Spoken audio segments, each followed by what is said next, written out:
one of the premier art galleries in our country, and it's tucked away in an unassuming location in Victoria. Here's Steve Gerbanier. You may not notice it as you stroll down the southern tip of View Street, but behind these glass doors exists an art gallery that may surprise you. We established Madrona Gallery in 2010. I realized that it was something that I really loved doing and excelled at, and wanted to be my own boss.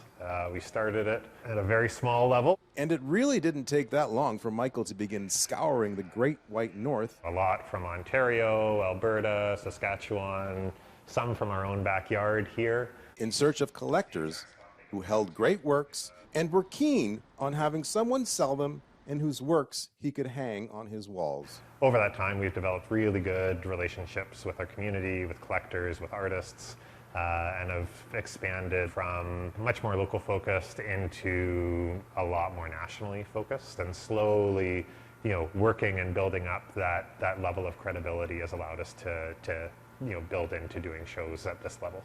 And what level is Michael referring to? Oh, no big deal.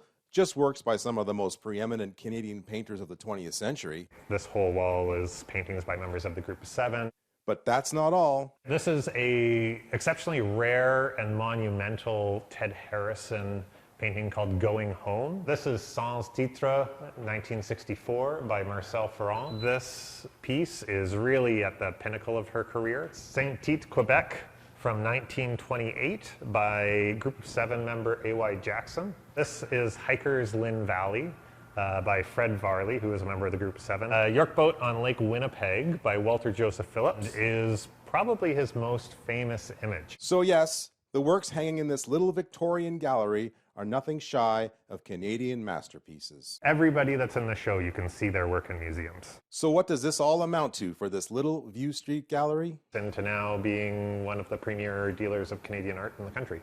But Michael still stays grounded in good old Victoria. I think it's always very validating for us when people come in and say, oh, I've seen this in a book, or, I never thought I could see an A.Y. Jackson in the flesh here, and to be able to provide that for people, whether they're interested in purchasing or not. Wait a minute, you mean you can buy these works? Everything is for sale, yeah. That's great.